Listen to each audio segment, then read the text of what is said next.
welcome to Ideas. I'm Paul Kennedy.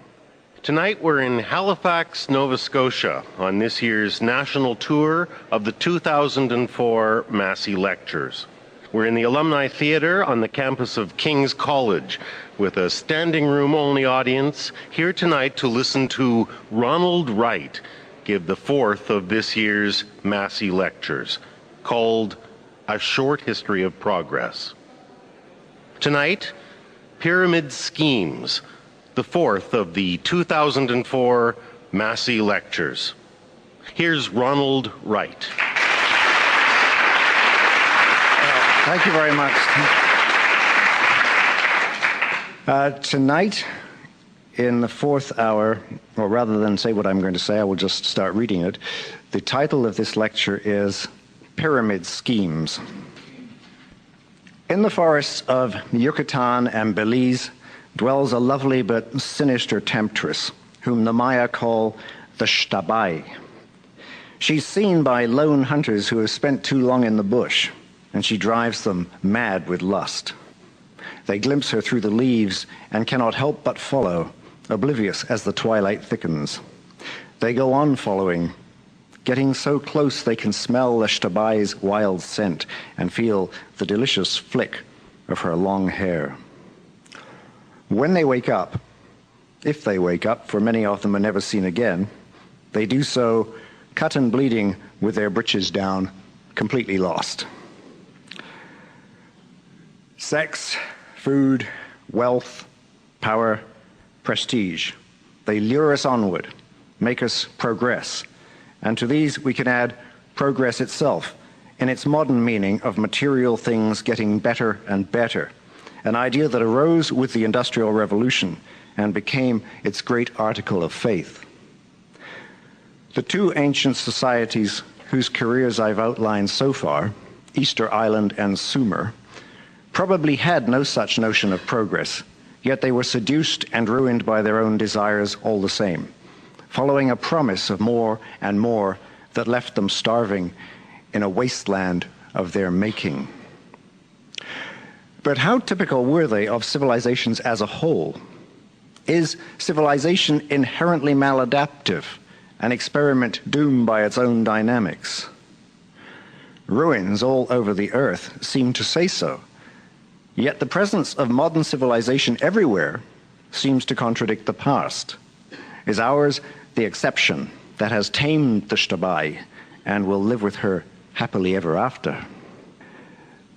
In this talk, I shall first outline the two most famous cases of internal collapse, the fall of Rome in the 4th century AD and of the classic Maya in the 9th, and then look briefly at two hardy perennials, Egypt and China. The Roman and Maya civilizations were much later, larger, and in the case of Rome at least, far more complex than the Sumerian. Like the Sumerians, the classic Maya lived in a constellation of rival city-states, but their peak population was about 10 times greater than Sumer's, between 5 and 7 or 8 million all told.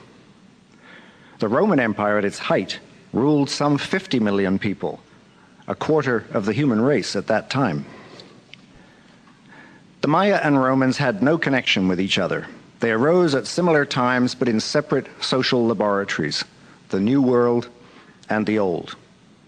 This makes them useful for recognizing human behaviors that transcend specifics of time, place, and culture. Easter Island and Sumer wrecked their environment so thoroughly and fell so hard that they became effectively extinct. But Rome and the Maya managed to linger in simplified medieval forms after their collapses, leaving direct descendants who are part of today's world.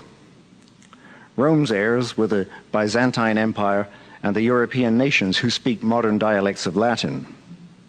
The Maya were not empire builders, and any renaissance they might have achieved was forestalled by the Spanish invasion in the 16th century. Yet the death of their culture has been exaggerated.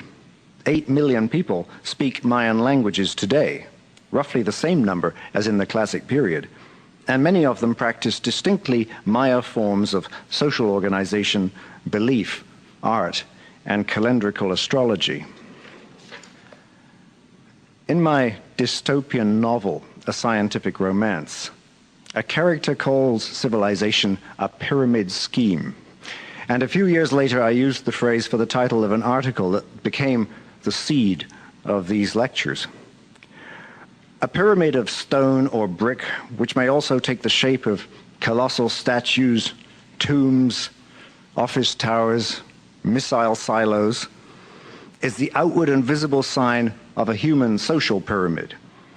And the human pyramid is in turn carried by a less visible natural pyramid, the food chain and all other resources in the surrounding ecology, often termed natural capital. The careers of Rome and the Maya also show, I think, that civilizations often behave like pyramid sales schemes, thriving only while they grow. They gather wealth to the center from an expanding periphery, which may be the frontier of a political and trading empire or a colonization of nature through intensified use of resources, often both. Such a civilization is therefore most unstable at its peak when it has reached the maximum demand on the ecology. Unless a new source of wealth or energy appears, it has no room left to raise production or absorb the shock of natural fluctuations. The only way onward is to keep wringing new loans from nature and humanity. Once nature starts to foreclose with erosion, crop failure, famine, disease, the social contract breaks down. People may suffer stoically for a while, but sooner or later, the ruler's relationship with heaven is exposed as a delusion or a lie. Then the temples are looted, the statues thrown down, the barbarians welcomed, and the emperor's naked rump is last seen fleeing through a palace window. I should make a distinction between true collapses and political upheavals such as the French, Russian, and Mexican revolutions. A true collapse results in a society's extinction or near extinction, during which very large numbers of people die or scatter. Recovery, if there is one, takes centuries, for it requires the regeneration of natural capital as woods, water, and topsoil slowly rebuild. Picture the world during the heyday of Rome on the eve of the year 180, when Marcus Aurelius died and the long agony of decline began. In the 2 millennia that had gone by since the fall of Sumer, civilizations had flowered all round the earth. On a typical 2nd century day, the sun would rise on Han China, pass over the Buddhist stupas of Mauryan India, glare down on the brick ruins of the Indus and Euphrates valleys, and take more than 2 hours to traverse the Roman lake of the Mediterranean. By the time it was noon at Gibraltar, worshippers would be greeting the dawn from the tops of pyramids in highland Mexico, the Guatemalan jungle, and the irrigated valleys of Peru. Only as the sun moved west across the Pacific would it shine on no cities or stone temples. But even there, the planting and building had already begun, from Fiji to the Marquesas, the first Polynesian stepping stones across the ocean hemisphere. In the 2nd century AD, declared Edward Gibbon in his Decline and Fall, published in 1776, the Empire of Rome comprehended the fairest part of the earth and the most civilized portion of mankind. People of non-European descent might dispute those claims, but Gibbon was certainly right when he added that Rome's fall will ever be remembered and is still felt by the nations of the earth.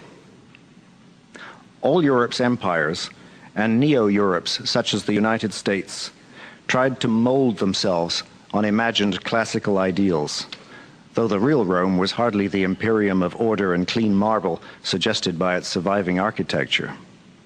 Like every society, the Romans lurched from crisis to crisis, making the rules as they went along. And in truth, English-speaking democracy owes as much to the Anglo-Saxons as it does to any classical model. In the last talk, I mentioned that the first farming villages in the world appeared in the uplands of the Fertile Crescent, or Middle East, and that mankind drove itself from Eden in the 6th millennium BC by denuding the land.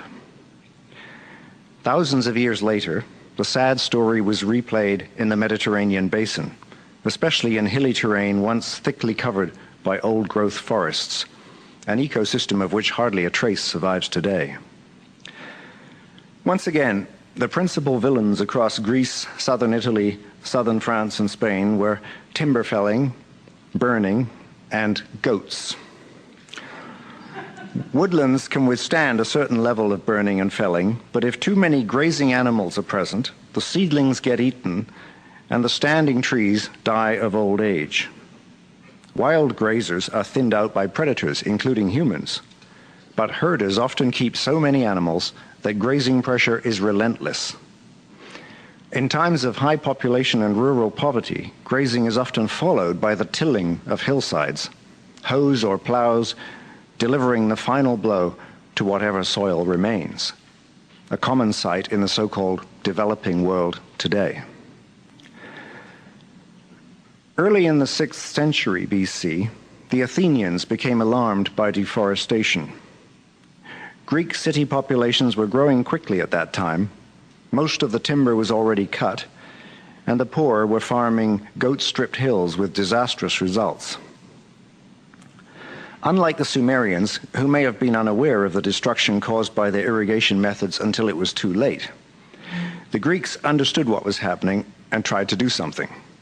In 590 BC, the statesman Solon, realizing that rural poverty and land alienation by powerful Athenian nobles lay behind much of the trouble, outlawed debt serfdom and food exports. He also tried to ban farming on steep slopes. A generation later, Pisistratus offered grants for olive planting, which would have been an effective reclamation measure, especially if combined with terracing. But as with such efforts in our day, funding and political will were unequal to the task. Some 200 years later, in his unfinished dialogue Critias, Plato wrote a vivid account of the damage, showing a sophisticated knowledge of the connection between water and woods. What now remains compared with what then existed is like the skeleton of a sick man, all the fat and soft earth having wasted away. Mountains which now have nothing but food for bees had trees not very long ago. The land was enriched by the yearly rains, which were not lost to it, as now, by flowing from the bare land into the sea. But the soil was deep, and therein received the water, and kept it in the loamy earth, feeding springs and streams running everywhere. Now, only abandoned shrines remain to show where the springs once flowed. It's no coincidence that Greek power and achievement began to wane about this time. Archaeology reveals a similar picture elsewhere around the Mediterranean. Southern Italy and Sicily were well wooded until about 300 BC, but the woods quickly shrank as Rome and other cities grew, making heavy demands for timber, charcoal, and meat. Livestock and landholding patterns were again to blame. In several watersheds, so much earth was swept away from hillsides to estuaries that it formed malarial marshes and silted up ports, such as Ostia and Paestum. Rome did not collapse for many more centuries, so this early degradation obviously wasn't severe enough to bring the economy down. But it accounts for shrinking agricultural output, growing reliance on imported grain, and rural decline in the heart of Italy.